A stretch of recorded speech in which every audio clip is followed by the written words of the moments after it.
Voici la correction de l'exercice 4 du sujet du brevet 2024 concernant les fonctions. Des amis habitent Strasbourg et préparent leurs vacances. Cette année, ils ont décidé de partir découvrir une grande ville française pendant une semaine. Pour s'y rendre, ils louent une voiture. Une fois arrivés sur place, ils feront ensuite tout leur trajet à pied ou en transport en commun. Une agence de location de voitures propose les 3 formules suivantes pour une location sur une semaine. La première formule, la formule A, 50 centimes pour chaque kilomètre parcouru. La formule B, un forfait fixe de 300 €, puis 25 centimes d'euros pour chaque kilomètre parcouru. Enfin, la formule C, un forfait fixe de 900 € pour un kilométrage illimité.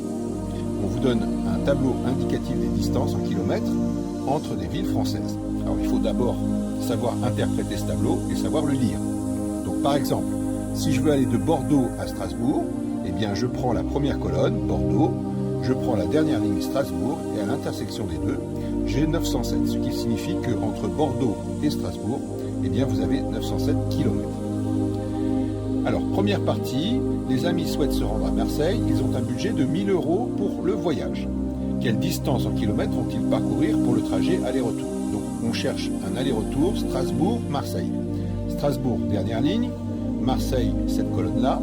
À l'intersection des deux, vous notez 803, ce qui signifie que Strasbourg et Marseille sont distantes de 803 km. Donc 803 km, c'est pour l'aller. Donc le trajet aller-retour, c'est 2 fois 803, c'est-à-dire 1606 km. Deuxième question. En choisissant la formule B, montrez que la location de la voiture coûtera 701,50 €. Alors le prix de la formule B, on regarde la formule B, c'est 300 € plus le kilométrage multiplié par 25 centimes, donc 1606 fois 0,25. Et cela fait effectivement 701,50 €. Troisième question, quelle est la formule la plus avantageuse? Alors on connaît déjà le prix de la formule B, il ne nous reste plus qu'à calculer le prix de la formule A et celui de la formule C. Alors le prix de la formule A, c'est le kilométrage multiplié par 50 centimes, donc 1606 fois 0,50, cela fait 803 €. Et le prix de la formule C, lui, ne dépend pas du kilométrage parcouru, donc ça sera toujours 900 €. En conclusion, le prix de FB est inférieur au prix de FA, qui est inférieur au prix de FC. La formule la plus avantageuse pour parcourir 1606 km est la formule B. Voilà pour cette première partie de questions. Alors on va passer maintenant à la suite. Question numéro 4.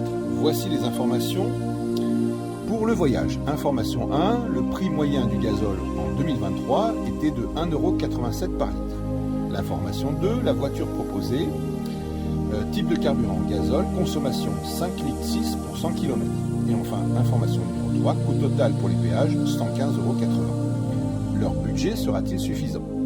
Dans cette question, toute trace de recherche sera prise en compte dans la correction. Donc le budget inclut l'allocation de la voiture, plus les péages, plus le prix du gazole. Donc l'allocation de la voiture, on l'a déjà calculé, c'est 701,50 €. Avec l'information numéro 3, on sait que les péages coûteront 115,80 €. Et enfin, il nous reste à déterminer le prix du gazole. Autrement dit, notre budget est constitué de 817,30 € pour l'allocation de la voiture et les péages, auxquels il faudra rajouter le gazole. Donc pour déterminer le nombre de litres nécessaires pour parcourir ce voyage, je vais faire un tableau de proportionnalité. Je sais que pour 5,6 litres, je peux parcourir 100 km. Je cherche le nombre X de litres qui me permettront de parcourir 1606 km. À l'aide d'un produit en croix, je fais 1606 fois 5,6 divisé par 100 et j'obtiens exactement 89,936 litres que je vais multiplier par le prix moyen d'un litre, c'est-à-dire 1,87 € et je vais trouver approximativement 168,18 €. Donc le budget total 817,30 plus 168,18, cela fait 985,48, ce qui est bien inférieur à 1 000 €, donc le budget sera suffisant. Passons à la partie B. Donc la partie B est une partie très importante.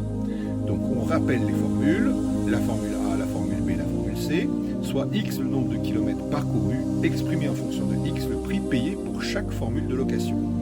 Eh bien, pour la formule A, je vais créer ma fonction FA de X qui est égal à 0,5 fois x, donc 0,5x. Je remarque que c'est une fonction linéaire et que les fonctions linéaires, leur représentation graphique, ce sont des droites qui passent par l'origine du repère.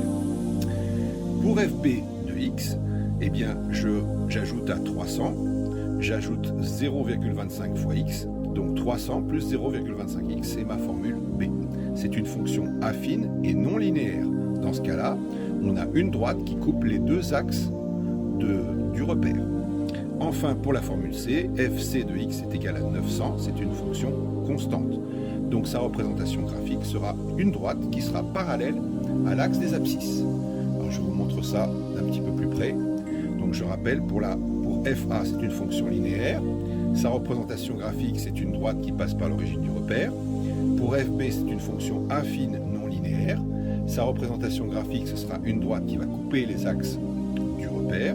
Et enfin, pour la fonction c, c'est une fonction constante, donc sa représentation graphique sera une droite qui sera parallèle à l'axe des abscisses. Voilà. On va passer maintenant à la dernière partie. Donc, question numéro 6. On a représenté ci-dessous pour chacune des formules le coût de location en euros en fonction de la distance parcourue en kilomètres. Donc vous avez distance repère, ici la distance parcourue en kilomètres, en abscisse, et en ordonnée le coût de la location. On vous donne les trois représentations graphiques. Compte tenu de ce que je viens de dire, c'est très simple. Donc la courbe 1 représentera la formule C, la courbe 2 la formule B, et la courbe 3 la formule A. Alors question numéro 7. Résoudre l'équation 0,25x plus 300 égale 0,5x et interpréter ce résultat. Alors je résous. 0,25x plus 300 égale 0,5x. Je mets tous les x d'un côté, tous les nombres de l'autre. J'obtiens 0,25x moins 0,5x est égal à moins 300. Donc moins 0,25x est égal à moins 300. Donc x est égal à moins 300 sur moins 0,25, ce qui fait 1200. L'interprétation, pour 1200 km parcourus, les tarifs des formules A et B sont identiques. Et FA de 1200 égale FB de 1200 est égal à 600 euros. On vérifie 200, 400, 600 euros, ça correspond bien au point d'abscisse 1200. Alors, on continue. Si la distance parcourue est de 2500 km, quelle formule doit-on choisir pour payer le moins cher? Alors, 2500 km, c'est ici. Je projette sur mes trois courbes. Et celle que j'atteins en premier, eh bien, c'est la courbe 1. Autrement dit, c'est la formule C qui est la plus intéressante. D'accord? Donc on observe que FC de 2500 est inférieur à FB de 2500 qui est inférieur à FA de 2500. Donc dans ce cas, la formule C est la plus avantageuse. Petit b, donner une distance parcourue pour laquelle la formule A est la plus intéressante. Ne pas justifier. Alors, on observe que pour toute valeur comprise entre 0 et 1200, la courbe 3 est en dessous de la courbe 2. Donc cela signifie que le tarif de la courbe 3 sera inférieur au tarif de la courbe 2. Donc toute valeur inférieure à 1200 km convient.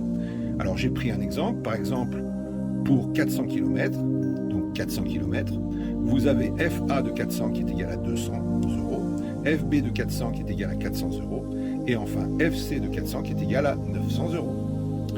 Dernière question. Alors, déterminer graphiquement quelle formule de location est la moins chère en fonction de la distance parcourue pour une distance inférieure à 2600 km. Autrement dit, pour toute la partie de la courbe que nous voyons sur le dessin. Alors, de 0 à 1200 km, on l'a vu, c'est la formule A la plus intéressante. Entre 1200 km et 2400 km, c'est-à-dire entre ce point-là et ce point-là, eh bien ce sera la formule B qui sera la plus avantageuse. Enfin, au-delà de 2400 km, la formule C est la plus avantageuse. Voilà, nous venons de terminer ce sujet. Donc c'était un sujet qui valait 26 points, ce qui est énorme. Donc n'oubliez pas, révisez bien toutes les fonctions affines, linéaires, constantes pour préparer votre brevet parce que je suis convaincu qu'il y en aura. À très bientôt.